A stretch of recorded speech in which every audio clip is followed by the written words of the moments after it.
একটা মাহফিলে আমি একজন মুরব্বী মানে বয়স্ক মানুষ মাহফিল থেকে বের হয়ে যাচ্ছিল, তো এটা আমি কখনো অ্যালাউ করি না যে আমি যতক্ষণ আলোচনা করব সবাই থাকতে হবে, একজনও যেতে পারবে না, কারণ আমার বিক্ষিপ্ত কথা তার কাছে বিক্ষিপ্ত একটা মেসেজ যাবে, কিন্তু আমার পুরোটা আলোচনার ভিতরে কিন্তু একটা মূল থিম থাকে। তো সে যদি অর্ধেক শুনে চলে যায় তাহলে তো সে আমার মূল থিমটা পেল না। তো ও যখন চলে যাচ্ছিল আমি তখন ডেকে বলছিলাম যে আমার মতো করে আমি যে মুরব্বী মানে যাওয়া যাবে না, এটাই ইশারায় বলছিলাম। তো এটাই ভাবে যে আপনার ছেলেরা এইভাবে নেবে এটাই বুঝি নাই। তো এটার ভিতরে ওরা একটা আনন্দ খুঁজে পেয়েছে, এবং সরকারের বদল হওয়ার কারণে এখন যে সমস্ত মানুষগুলো মুরব্বীর কাতারে ছিল যারা যখন পালিয়ে যাচ্ছে সেখানে ওই কথাটা চলে যায়, এটা যায় প্রসঙ্গক্রমেই যায়। এবং আমি একটা কথা বলেছিলাম যে এক লোক বের হইছে দাড়ি টাড়ি কামাই একবারে সমান, এখন সালমান এফ রহমান যখন দাড়ি কামিয়ে ফেলেছে তখন আমার কথাটা ওর সাথে হুবহু মিলে গেছে। আমি কিন্তু সালমান এফ রহমানের দাড়ি কামানো দেখে ওয়াজ করিনি, ওয়াজ করেছিলাম আগে, আর প্রসঙ্গ তো মিলে গেছে এখন এসে। তো এখন যখন যাই আমার গ্রামে হোক বাইরে হোক শহরে হোক আমি দেখি রিক্সার পেছনে লেখা মুরব্বী, তারপরে আমার ছেলেরা যখন গ্রাফিতি করেছে ওয়ালে ওয়ালে সেখানে লেখা আছে, তারপরে সোশ্যাল মিডিয়া আপনি যদি 100 রিলস দেখেন সেখানে দেখবেন 50টা রিলস হচ্ছে মুরব্বী। তারপরে আমি আজকে গতকালকে আমি গাড়িতে বসে বসে দেখছিলাম যে বিদেশি একটা লোক, তারে বোধহয় বাংলাদেশের কোন একটা লোক শিখিয়ে দিয়েছে, সে আরবির সাথে মিশিয়ে বলতেছে মুরব্বী মুরব্বী, মানে ওটা বুঝতে পারছে এটা একটা আনন্দ ঘন বিষয়। তা এটা নিয়ে আসলে আমরা তো খুব দুঃখী মানুষ, বাংলাদেশের মানুষ, আমরা আনন্দের উপলক্ষ খুব কম পাই।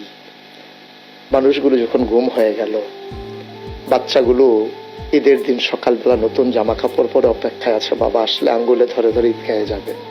আপনি বুঝবেন তার বেদনা, আপনি বুঝবেন তার না পাওয়ার কি চাওয়া। বাচ্চাটা কাপড় পরে মা সাজিয়ে দিয়েছেন, যাচ্ছে না, বাবা আসলে আঙ্গুলে ধরে ধরে ঈদগাহতে যাবে।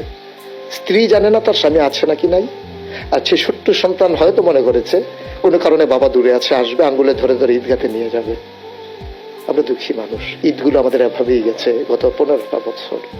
অনেক মানুষ গুম হওয়া, সে মানুষগুলো সন্তানগুলো ঈদের আনন্দ বুঝেনি, বিধবা না হয়েও বিধবার স্বাদ গ্রহণ করেছে আমার দেশের মায়েরা। আপনি বুঝবেন না এই যে কেমন আকুতি সেই কষ্টের মাঝে দ্বিতীয় স্বাধীনতায় আমার মুরব্বী বলা যদি একটু আনন্দ দিতে পারে, আমি মনে করি 15 বছরের দুঃখ তাদেরকে ভুলিয়ে দেওয়ার জন্য একটা শব্দই যথেষ্ট। আমি মনে করি যে যেদিন গেছে একেবারেই গেছে, কিছুই তার নেই বাকি। সুতরাং আমার যারা নতুন প্রজন্ম, আমি বারবার বলি তাদের চোখে আমি বিশ্ব দেখি, তাদের হৃদয়ে আমি ভাবতে শিখি। সুতরাং আমাকে যারা ফলো করে, আমার কথায় যারা আনন্দ পায়, আমার বেদনার্থ কথাগুলো যাদের হৃদয়ে রক্তক্ষরণ ঘটিয়ে চোখে অশ্রু হয়ে ঝরে পড়ে, আমি তাদের জন্য এই চ্যানেল এর মাধ্যমে আমার বার্তা হচ্ছে আমরা জেগে উঠি, আমরা গর্জে উঠি, আমরা জানিয়ে দিই আমরা ছিলাম, আমরা আছি, আমরাই থাকবো ইনশাআল্লাহ। আর এই ভবিষ্যৎ বাংলাদেশ বিনির্মাণে আমার এই ছেলেগুলো, আমার এই ভবিষ্যৎ প্রজন্ম তারা এগিয়ে যাবে সম্মুখ পানে। এখানে কোনো সংকোচ নাই, কোনো এখানে হৃদয়ের উষ্ণ ভালোবাসা বিলিয়ে দিতে কোনো কৃপণতা নাই। সবাই মিলে সবাইকে ভালোবাসি, সবাই মিলে কাঁধে কাঁধ মিলিয়ে আমার কাগজে পত্রের সোনার বাংলাকে প্রকৃত অর্থেই সোনার বাংলা হিসেবে গড়ে তুলি। মুরব্বী মুরব্বী যেমন করে বলেছিলাম ওঠা যাবে না, আমি যুবকদেরকে বলি হে যুবক তুমি এগিয়ে যাও সম্মুখ পানে, থেমে যাওয়া যাবে না। মুরব্বীকে যেমন বলেছিলাম উঠে যাওয়া যাবে না, আর যুবকদেরকে বলি আগানোর ক্ষেত্রে নো কম্প্রোমাইজ, থেমে যাওয়া যাবে না, আগাতে হবেই আমাদেরকে ইনশাআল্লাহ।